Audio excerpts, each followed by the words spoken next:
I got home around 7 p.m. It was dark out, and I remember being annoyed that I hadn't left a light on in the hallway. I had just gotten back from a 3-day business trip. Nothing exciting, just meetings, hotel coffee, and bad airport food. All I could think about was a hot shower on my couch and maybe finally watching that movie I'd been putting off. But the second I stepped onto my porch, something felt wrong.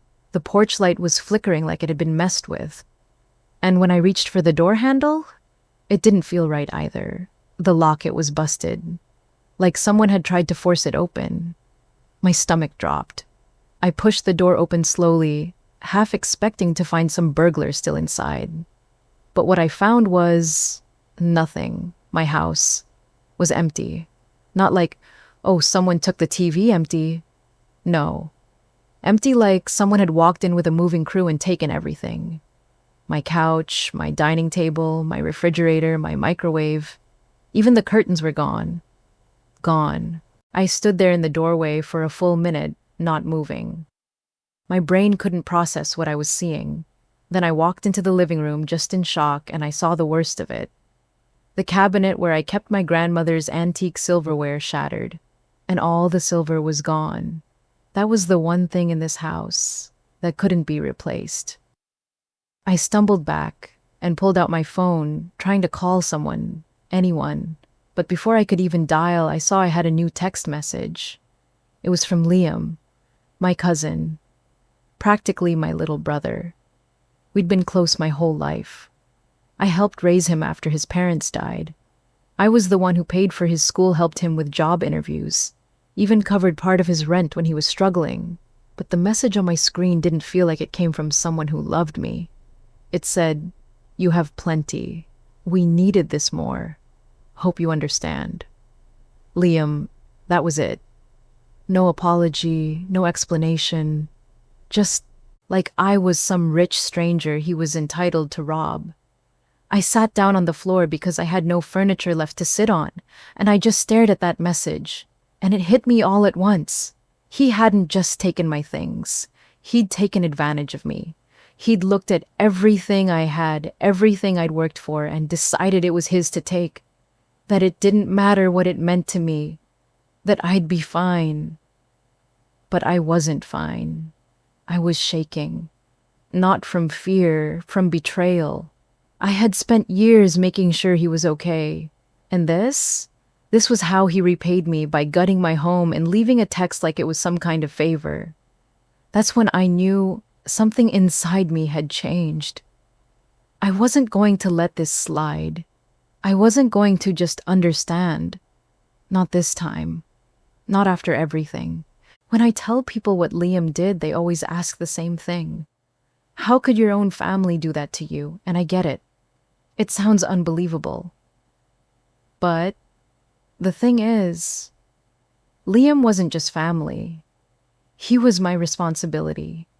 When I was 21, my life was just getting started. I'd just finished college, had a small apartment, a job I actually liked, and plans. Real plans: travel, maybe grad school, maybe finally moving to a big city. Then one night, everything changed. I got a call that my aunt and Uncle Liam's parents had been in a car accident. A drunk driver ran a red light. They didn't make it. And just like that, Liam was alone. He was 11. I still remember going to the hospital that night. He was sitting on a chair in the hallway, wrapped in a blanket that was too big for him. His face was blank, like he couldn't even process what had happened. When he saw me, he just whispered, "Can I stay with you?" And without even thinking, I said yes. I didn't ask who else could take him. I didn't ask if I could afford it. I just said yes. Because he was family. Because I loved him. So at 21, instead of figuring out my own life, I became a parent. I worked full-time during the day, took night classes, and tried to keep us both afloat. Bills piled up, rent was tight, and I learned to stretch every dollar. I packed lunches for him, stayed up late helping with homework, and when he cried himself to sleep, those first few months, I'd sit by his bed and promise him he'd never be alone again. And I meant it. Over the years, I watched him grow into this smart, funny, stubborn kid. He loved baseball, hated broccoli, and couldn't sit still through a movie to save his life. Every birthday, I'd throw him a party even when I had to use my rent money to do it. I wanted him to have something good to look forward to, something normal. When he got older, I paid for therapy because I wanted him to heal from losing his parents. Then came high school expensive field trips, new clothes, college applications. I covered it all. I didn't have much, but I made it work.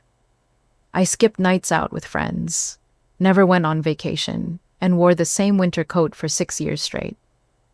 Then came college. When he got accepted, I cried. I was so proud. I took out a small loan just to help with the tuition. And when he called me that first week, saying how amazing campus life was, it felt worth it. All of it. When he graduated, I helped him find his first job. When he went through a bad breakup, I was the one who stayed up all night on the phone listening, reminding him he was loved. I gave him everything I had, and a lot I didn't. And for a long time, I thought that meant something. I thought it built a bond that couldn't be broken. But standing in my empty house, staring at that message he sent me, I realized I might have raised Liam, but somewhere along the way, I'd taught him that I'd always fix things for him, no matter what he did. And that was my mistake. Looking back, I think the first crack started with Sienna. When Liam introduced her, I'll admit I wanted to like her. She was beautiful, confident, the kind of woman who walked into a room and made people look twice. And at first, she was nice. She called me Cass, complimented my style, offered to bring dessert when they came over. She'd ask about my job, smile at the right times, laugh at my bad jokes. But slowly, almost like she'd planned it, that warmth faded, and something else started to show underneath. The first time she asked to borrow something, it was a bottle of foundation. Hers had run out and she said we had similar skin tones. I said sure, why not? A week later, she borrowed a pair of heels, then a sweater, then a clutch I'd bought myself for my 35th birthday. At first, I didn't really mind. I figured she'd bring them back, but she never did. Every time I gently asked, she'd brush it off. Oh, I totally forgot. Next time, I promise.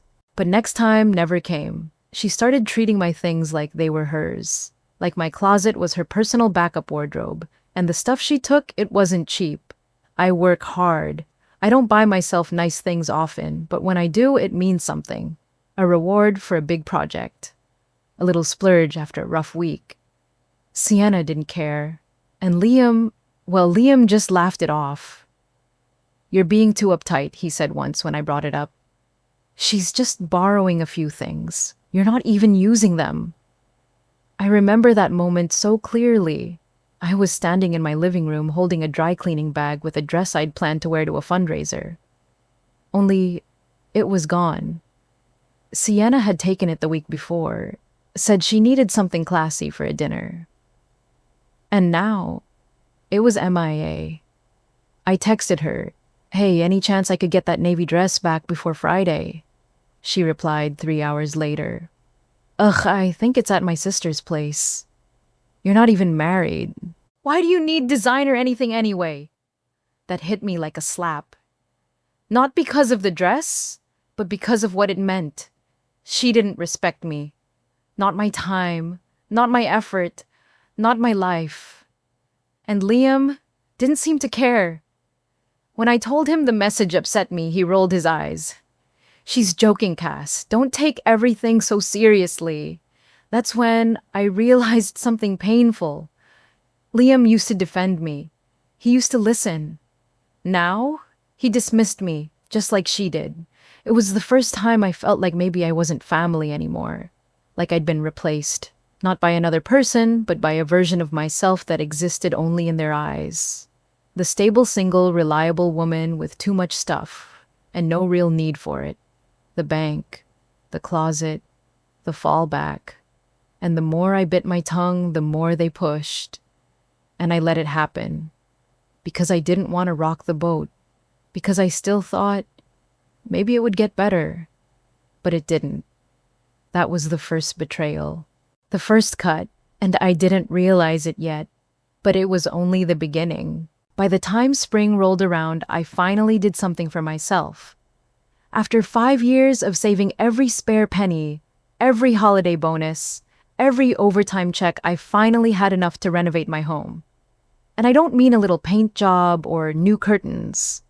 I mean real renovations, new floors, fresh cabinets, upgraded appliances. And for the first time in my adult life, I bought brand new furniture. Not secondhand, not Craigslist, not clearance. Brand new.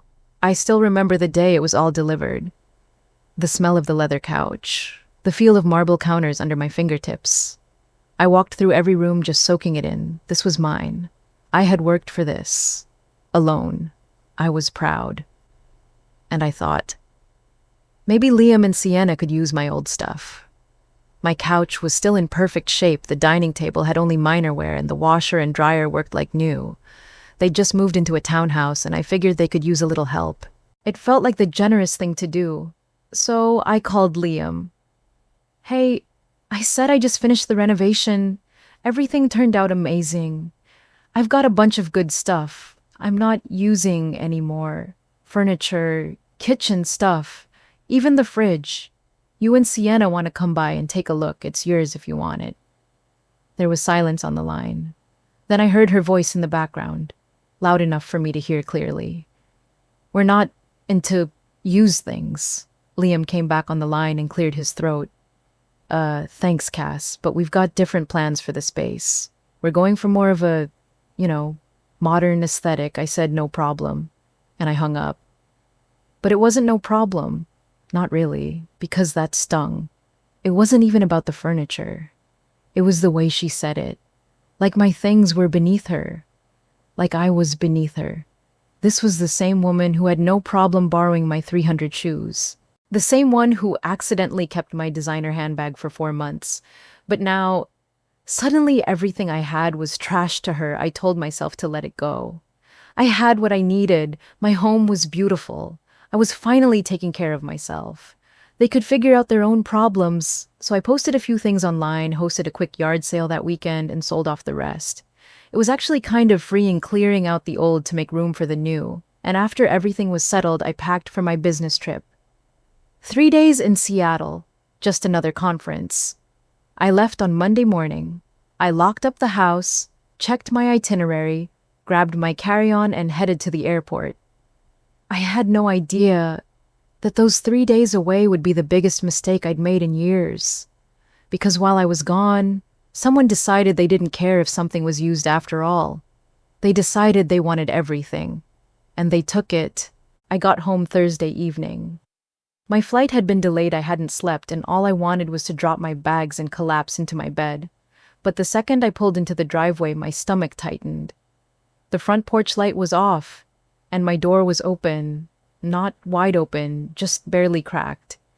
Enough to tell me something was wrong, very wrong. I got out of the car, slowly, heart racing. I could feel it in my chest, this buzzing, instinctive fear. I pushed the door open all the way and just froze. The house was gutted. Everything was gone. The couch, the chairs, the rugs, the dining table, the lamps, even the TV, even the wall art, the kitchen empty. Appliances gone, dishes gone. They even took my coffee mugs. I walked down the hallway stunned. The bedroom had been cleared out too. Mattress, dresser, jewelry box, all gone. I went into the bathroom.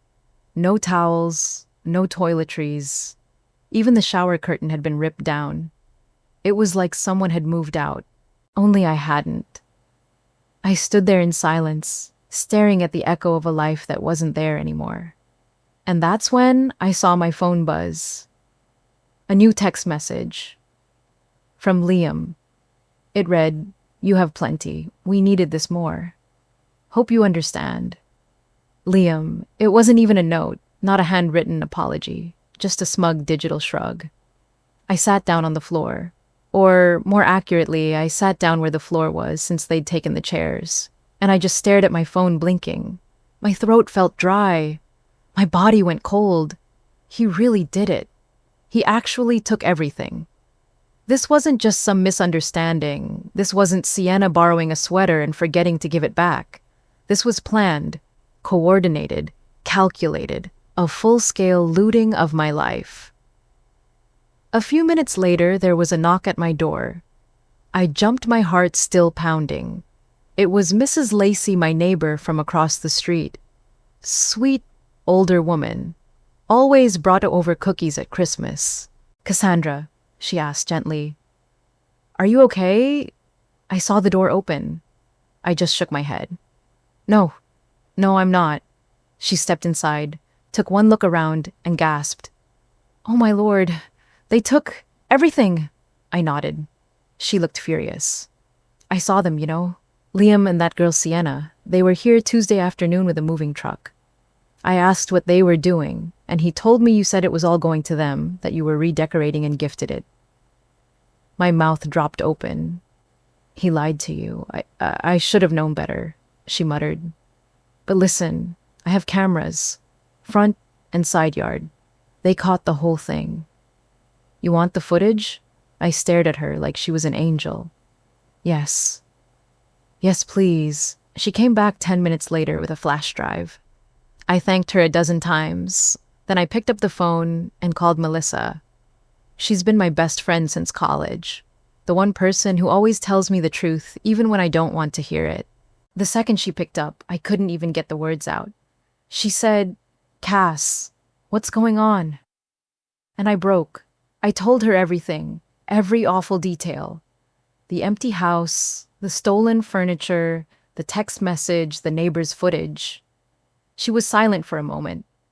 Then she said in that calm, serious tone she only uses when she's dead serious, "You need to lawyer up now. Don't call Liam. Don't confront Sienna. Don't post anything. Just get a lawyer immediately." And that's when it all clicked into place. This wasn't just betrayal. This wasn't just personal. It was theft. And it was time to treat it like one.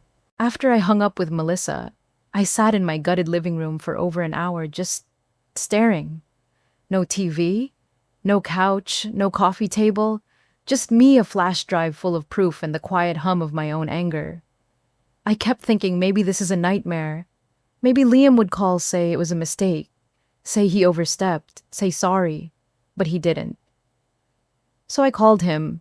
He picked up on the second ring, cheerful, like he didn't just rob me blind. "Hey, Cass," like we were catching up over brunch. I didn't waste time. I came home and everything is gone. My furniture, my appliances. You took it all. There was a pause. Then he sighed. "We just took what we thought you didn't need." "You love us, right?" I blinked. "You thought I didn't need my bed, my fridge, my grandmother's silver." Then I heard her Sienna on speaker. "Oh my God, are you seriously doing this right now?" Then louder, "You're rich. You'll buy new stuff. Why are you acting poor?" My jaw tightened.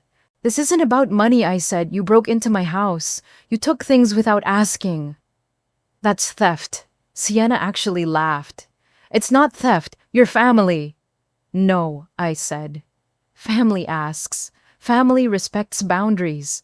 Family doesn't clear out your house like it's a yard sale. Liam jumped back in. "Cass, don't blow this out of proportion.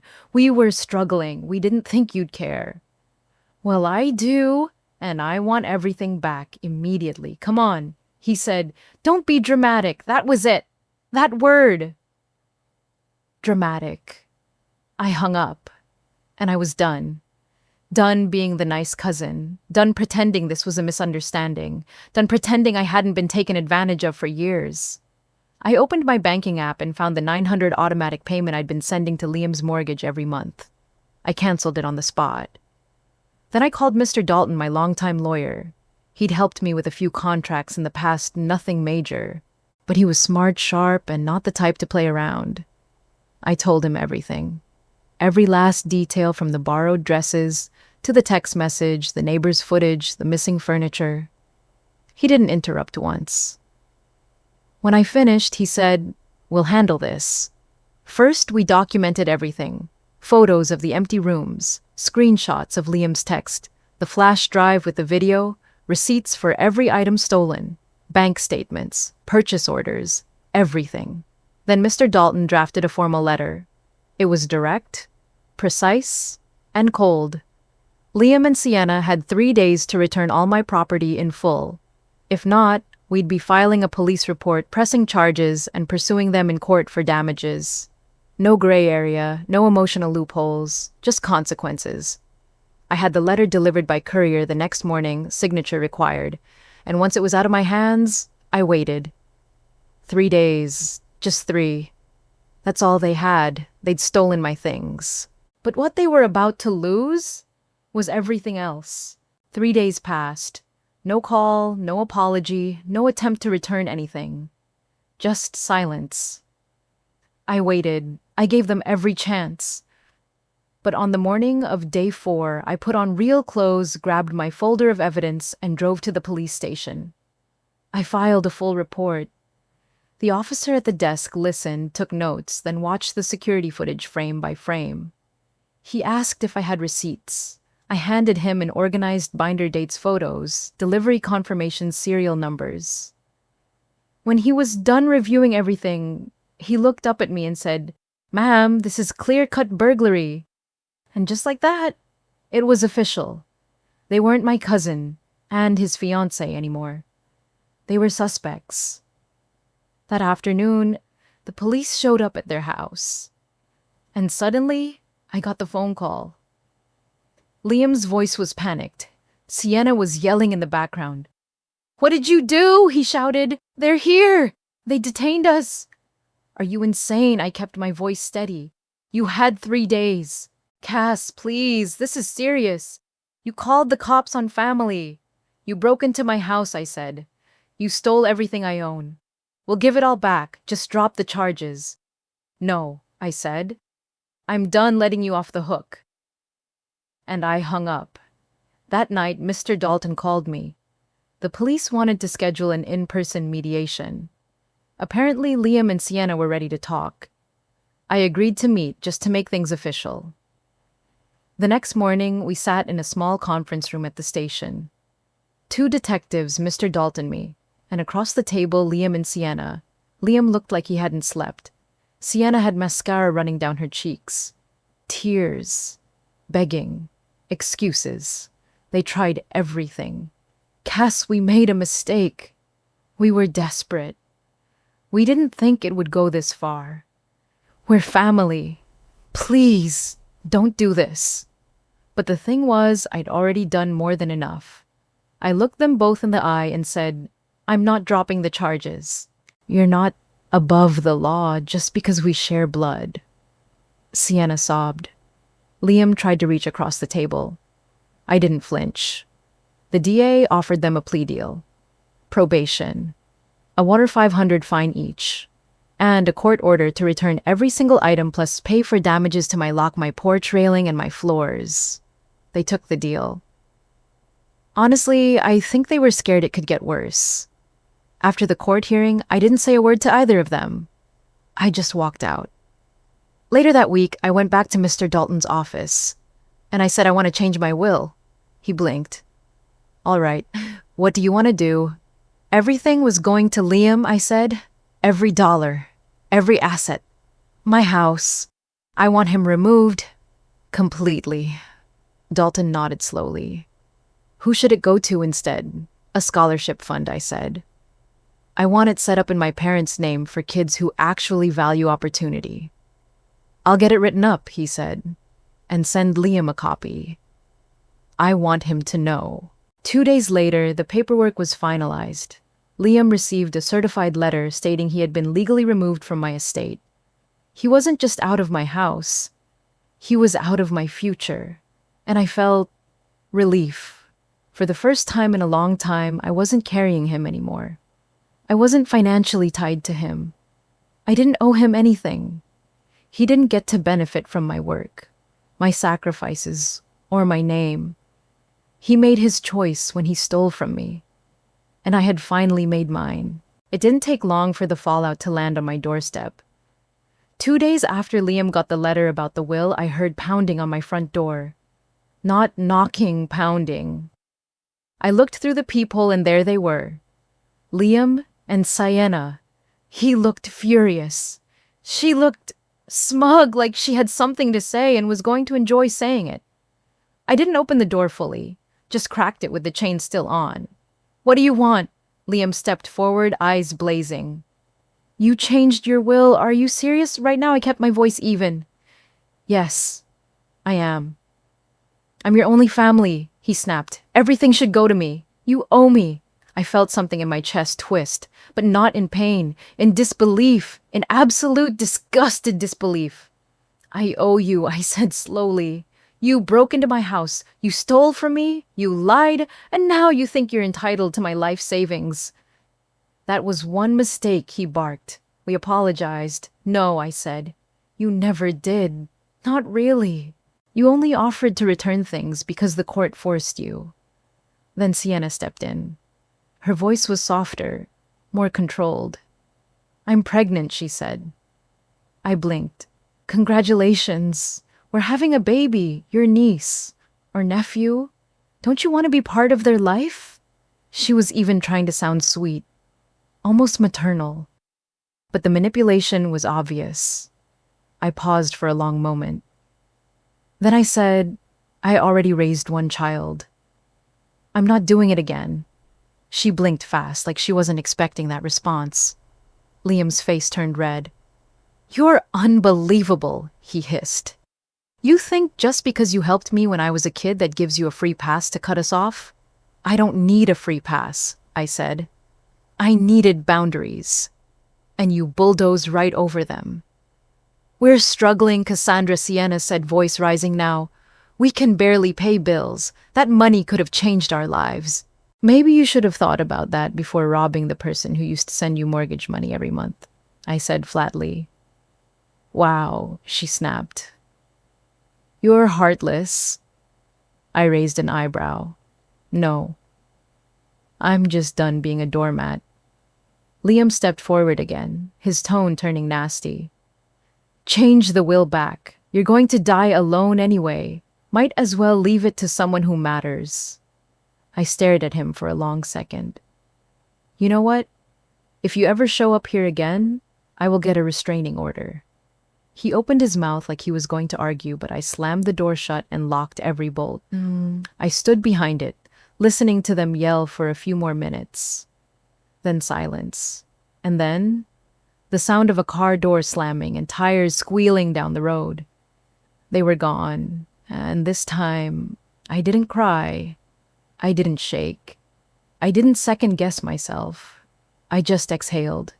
Not because I was calm, but because I finally realized I was no longer responsible for their chaos. Let them figure it out. Let them struggle. Let them learn what it means to burn bridges with someone who actually cared. Because I had cared for years, and they had spat in my face. They made their choices, and I was finally done cleaning up the mess. A month after I slammed that door in Liam's face, I booked a flight to Greece. No overthinking, no asking for advice, no checking anyone's schedule but mine. Just me. It was the first solo vacation of my life, and the moment the plane took off, I felt it like something heavy finally unlatched itself from my chest.